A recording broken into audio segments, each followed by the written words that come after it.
Sakto morning, mga kasakto. So mga kasakto, tagal tayo na kapag update sa ating multi-cropping na tanim. So ngayon, God's blessing, malakas yung ulan sa area natin. So maganda-ganda yung panahon, sinabayan ng panahon. So update nga pala sa ating multi-cropping, sibuyas dahon, nakapitsay at nakatalong. So paano ba natin ito ginawa? Simple lang. Naka tatlong tanim tayo, apat nga to, kaso nauna lang si Lettuce Iceberg. Pagkatapos ni Lettuce Iceberg, naka-intercropping yung sibuyas dahon. Talo siya ni pitsay o yung ating ramgo na variety. So tinalo siya for the purpose sa kanyang multi-cropping sa inyong area na salat sa organic o yung microherbs na ilalagay natin. So yung organic fertilizer masyadong marami, kaya sinadya natin ng multi-cropping. So yung timing, delikado din ang timing kung mag-miss kayo ng isa. So gaya nito, napaaga ko tanim yung late ko tanim yung sibuyas dahon, kaya ganito, parang wala na talaga siya. So yung isang tanim talaga is mag-sacrifice, gaya nito. So mag-sacrifice siya, may silbi naman kasi yung sibuyas dahon pwede yan tanim ulit sa ibang lugar kung gusto nyo itanim. So sa area ko ngayon, yung aking Chinese cabbage, yung aking pitsay is harvest na, schedule for harvest mamaya hapon. So kukunin na ito. Yan, kung makuha na yan, maka-space na yung ating sibuyas dahon at saka yung ating talong, ready as to go. So yan lang, kita nyo sa area na ito, naka-intercrop tayo. So ito dapat nangyari, yun, mga early bunga, kukunin yan. Yan, so may bunga ng talong, kukunin yan for the sake na maka-malnutrition.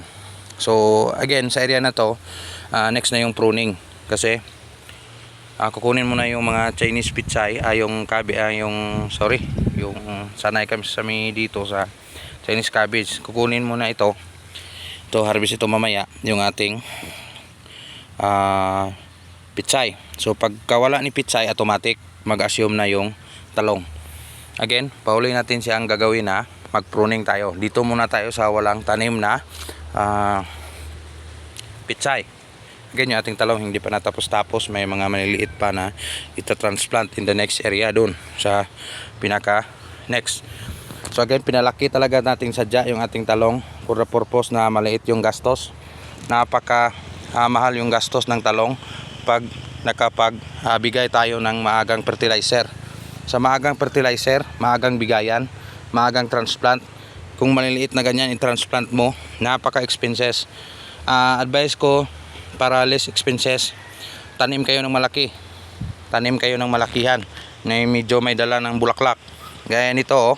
Hindi, maraming nagtatanong bakit yan tinanim mo, 2 linggo pa yan, 18 days pa yan, sabi nila. Pero to tell you frankly guys, ngayong araw na ito, mag 12 days pa yung aking talong after transplant.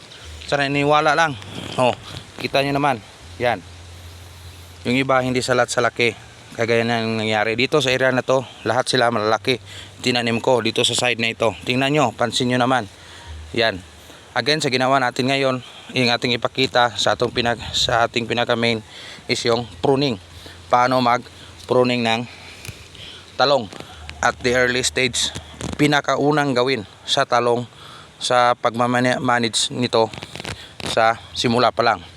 So yung pinaka best gawin is yung pruning. Dapat malinis yung ilalim. So gaya nito, kanina ginawa ko, yan. Pansin nyo, lahat ubos. Ubos na ubos yung ating talong. Yan, sa ilalim. Pansin nyo yan, linis na linis yung dahon niya.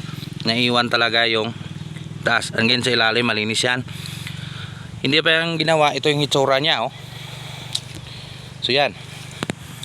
So, huwag kayo manghinayang. Yan, malaking puno. Hindi nyo pansin, naka 12 days, ganyan na yung hugis ng talong nyo after transplant. Malaki ko na siya i-transplant.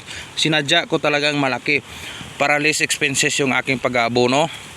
second insecticide, second is yung tao, yung labor. So yan, medyo rami-rami ng damo, pero may solusyon yan. Abangan nyo sa next video kung paano yan solusyon.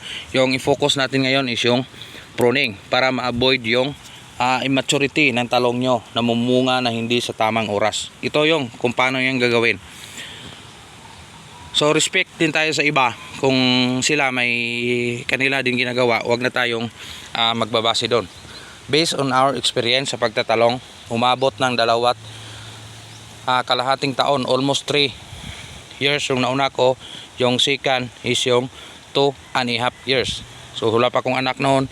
Yung anak ko is nag 2 years old na. Yung isa is nag 3 taon na. So ito, pakita ko sa inyo kung paano ito gagawin. Sa simula pa lang, hanap kayo ng matitinong sanga.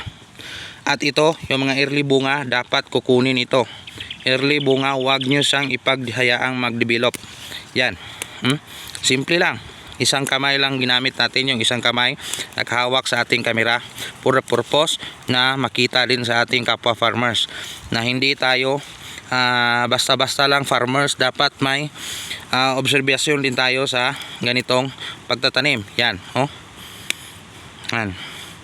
Utak yung ginagamit sa farmers. Huwag puro gaya-gaya kung saan kayo, sinong nagturo, yan, susundin nyo agad. Hindi ganon. Dapat magmasid kayo kung ano yung pwedeng sundin. So ito careful kayo sa mga branches na ganyan kasi naka-open wounds yan. Delikado yan kung naka-contact herbicide kayo, matamaan yan, delikado yan. So ito yung pinaka best, tingnan nyo, malinis na yan. Wala na siyang sucker o mga sa ilalim, mga stitches na yan, yan, wala na. So napakasimple lang gawin. Second, ito. Mga early bulaklak, kunin talaga yan. Yan, early bulaklak ni talong, kukunin yan. Huwag agad-agad mag-apply ng contact herbicide. Sabi, advice ko sa inyo, pinaka-best solusyon, huwag muna. Hintayin munang hihilom ang sugat ng pinagpurpurningan nyo. Yan. Okay na. Kita nyo. Yan. Abangan nyo sa next video, next upload natin, kung ano ang resulta niyan, yung ating mga na-pruning na ganyan. Yan. Iabang nyo sa next video kung anong mangyayari yan, kung tama ba yung sinabi ko na lalaki ba at maging progressive ba yung ating ginawa na pagpupruning. So continue tayo rito sa next puno. Siyempre rin, mga early bulaklak, kunin yan. Huwag yan ipahayaan mag-develop kasi yan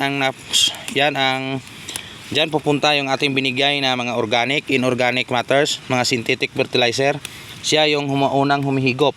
Hindi gaya sa ginawa natin ngayon, is napakasimple lang. Tiyak, kukunin lahat na mga sucker sa ilalim. Yan, linis na. Ang linis na. Yan. So kung malinis na yan, i-apply nyo agad yung kung hihilom na yung sugat ng pinagpupruningan nyo in the next following days, contact herbicide apply sa ilalim. Huwag ito dapat tamaan yung dahon. Lahat ng contact herbicide, hindi lang synthetic herbicide, yung lahat na tamaan sa ilalim, patayan, ubos yan lahat. So yan na muna ang konting update dito sa ating area, Canlaon City, Negros Oriental.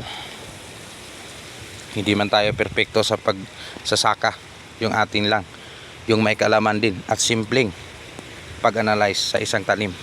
Hindi magsasabi ang nagugutom ako, kakain ako sa oras na dyan ako kakain. Pagkatapos pakainin, dapat painumin ng tamang tubig. Yan lang muna ang konting update ng Sakto TV.